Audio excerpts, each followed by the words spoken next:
Hello, good morning and welcome. तो आज हम क्या पढ़ेंगे? प्रतिरोध। प्रतिरोध को हम इंग्लिश में क्या कह देते हैं? रेजिस्टेंस। और ये क्या है? एक शब्दावली प्रोग्राम है जिसमें अगर आपको कोई भी डेफिनेशन में डाउट होता है या कोई भी छोटे छोटे जो शब्द होते हैं ना, उनका हमें कहीं पे मिलता नहीं है कि हम क्या लिखें, तो वो मैं छोटी छोटी वीडियो के माध्यम से आपको बताती हूँ। आज हम क्या पढ़ेंगे? रेजिस्टेंस। तो सिंपल सी बात है, एक हम जो चालक लेते हैं उसमें क्या होता है? इलेक्ट्रिसिटी का फ़्लो होता है, मतलब इलेक्ट्रॉन का फ़्लो होता है। हम तो सोचते हैं कि ये भैया निर्वात जा रहा है, बढ़िया, इसको कोई नहीं रोक रहा है, स्पीड इसने पकड़ी तो रुकता ही नहीं है, पर ऐसा नहीं है। इसके मार्ग में व्यवधान होते हैं, जैसे ही क्या कहते हैं? रेजिस्टेंस। जैसे ये ऑब्स्टेकल हो गए तो यही मान लीजिए रेजिस्टेंस है, इनके बीच में प्रतिरोध, मतलब जो उसका क्या करे? रोध करे, किसी चीज़ का, है ना, रुकावट उत्पन्न करना। ठीक है। तो किसी चालक का अगर हम प्रतिरोध देखें तो उसका वह गुण है, मतलब ये क्या है? चालक का ही गुण है, जो क्या करता है, जिसके कारण वह विद्युत धारा के मार्ग में व्यवधान उत्पन्न करता है। विद्युत धारा, जैसे ये विद्युत धारा फ्लो हो रही है, इलेक्ट्रिसिटी फ्लो हो रही है, तो इसके मार्ग में क्या करता है? व्यवधान उत्पन्न करता है। काय के थ्रू? रेजिस्टेंस या प्रतिरोध के थ्रू। तो क्या है इसके? मैं कीवर्ड बता दूं, चालक का ही क्या है? गुण है। क्या है? चालक का ही गुण है, जिसके कारण विद्युत धारा के मार्ग में क्या करता है? व्यवधान उत्पन्न करता है। एक तो गुण है काय का? चालक का। दूसरा व्यवधान उत्पन्न करता है किसमें? विद्युत धारा के मार्ग में। ठीक है। तो समझ में आ गया आप लोगों को? किसी चालक का जो प्रतिरोध है तो उसका वह गुण है, क्या है? गुण है, जिसके कारण वह विद्युत धारा के मार्ग में व्यवधान उत्पन्न करता है। और रेजिस्टेंस जो होता है, प्रतिरोध होता है, वो चालक का है ना, अलग अलग होता है। इसको आर से डिनोट करते हैं। ये एक अदिश राशि है। ठीक है। अदिश और सदिश में पहले बना चुकी हूँ इनका वीडियो। इनकी यूनिट क्या है? एसआई यूनिट क्या है? एसआई मात्रक क्या है? ओम। ठीक है। इसको ऐसे लिखते हैं, ये इसका साइन है ओम का। ठीक है। अब ये हमने ओम्स लॉ में भी देख लिया था कि V इक्वल टू आर आया था और आई आया था। तो आर की वैल्यू निकालने के लिए हमने क्या किया था? R equal to V upon में आई। ठीक है। तो ये हमारी क्या आ गई थी? रेजिस्टेंस, मतलब प्रतिरोध का फॉर्मूला आ गया था। किसी जो V का है क्या है? वोल्टेज है। आई क्या है?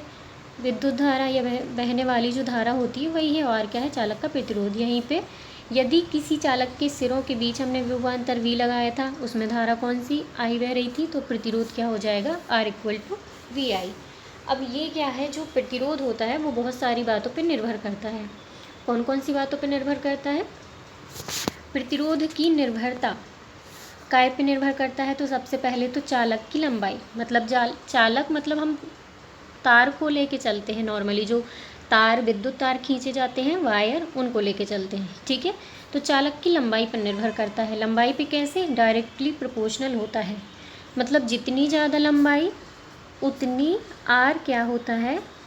समानुपाती होता है। काय के? एल की। मतलब लंबाई बढ़ेगी तो प्रतिरोध भी बढ़ेगा। ठीक है। तो इसमें लिखा है किसी चालक का प्रतिरोध उसकी लंबाई के समानुपाती होता है। ये समानुपात का साइन होता है, आपको पता होगा। ठीक है। फिर इस प्रकार लंबे तार का प्रतिरोध क्या होता है? अधिक होता है।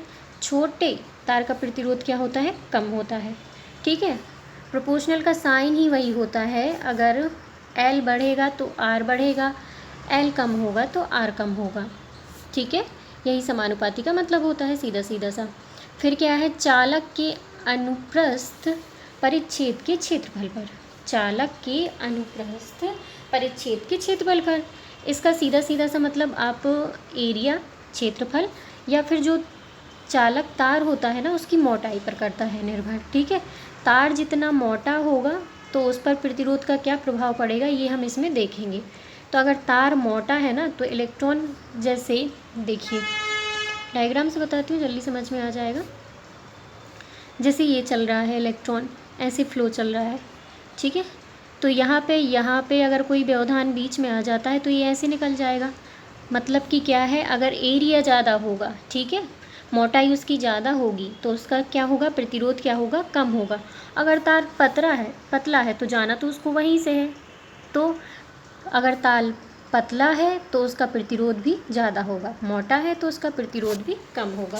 इसलिए आपने देखा होगा जो बाहर लाइट में खंभे में लगी रहती है ना, वो उसके वायर कितने मोटे मोटे होते हैं, वही है, मोटाई पर ही निर्भर करता है, नहीं तो पतले तार डाल देंगे तो वो तो जल जाएगा, ख़राब हो जाएगा। ठीक है, तो ये किसके इनवर्सली प्रोपोर्शनल होता है, एरिया के। कैसे? किसी चालक का प्रतिरोध उसके अनुप्रस्थ परिच्छेद के क्षेत्रफल के व्युत्क्रमानुपाती होता है, व्युत्क्रमानुपाती। ठीक है, इस प्रकार मोटे तार का प्रतिरोध मोटे तार का प्रतिरोध क्या होता है, कम होता है, और पतले तार का प्रतिरोध क्या होता है, अधिक होता है जी। ये जो एरिया है इसकी क्या है, इनवर्सली प्रोपोर्शनल है, मतलब कि व्युत्क्रमानुपाती है। इसका मतलब ये है कि जो मोटा तार होगा उसका प्रतिरोध कम होगा, पतले तार का प्रतिरोध अधिक होगा। ठीक है, फिर चालक की प्रकृति पर भी निर्भर करता है। प्रकृति पर कैसे? कि अगर उसमें मुक्त इलेक्ट्रॉनों की संख्या ज़्यादा है तो क्या है, उसमें से इलेक्ट्रिसिटी ज़्यादा फ्लो होगी, तो उसमें क्या होगा, प्रतिरोध कम होगा। R is inversely proportional to, या फिर इनडायरेक्टली प्रोपोर्शनल टू क्या होता है, 1/n। एन क्या होता है, मुक्त इलेक्ट्रॉनों की संख्या। एन की अधिकता होने पर चालक का प्रतिरोध क्या होता है, कम होता है। एन मतलब मुक्त इलेक्ट्रॉन जितने ज़्यादा होंगे तो प्रतिरोध उसमें कम लगेगा।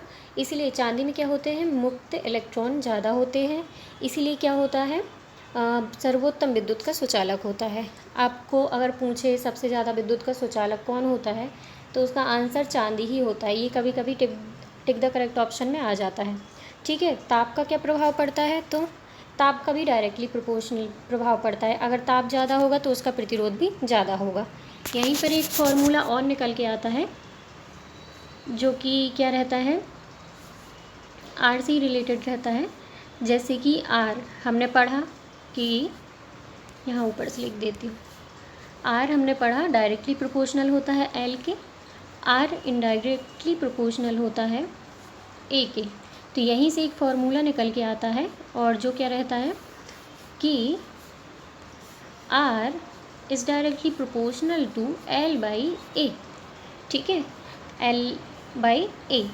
और फिर ये जो प्रोपोर्शनलिटी का साइन हटता है तो प्रोपोर्शनल की जगह पे आ जाता है रो एल बाई ए। यहाँ पे रो क्या आ जाता है, रो इसकी आ जाती है रजिस्टिविटी, जिसको क्या कहते हैं, विशिष्ट प्रतिरोध भी कहते हैं। इसको हम आगे पढ़ेंगे, पर यहाँ पे ये क्या बोलते हैं, निर्भर काय पे करता है, वो पढ़ा था। तो इन दोनों के फॉर्मूले से ही आया है, एक तो लंबाई और एक ये क्या है, अनुप्रस्थ परिच्छेद के क्षेत्रफल का। Thank you so much. अच्छा लगा हो तो लाइक कीजिए, बने रहिए मेरे साथ। मेरा नाम है Nidhi. Thank you so much for watching.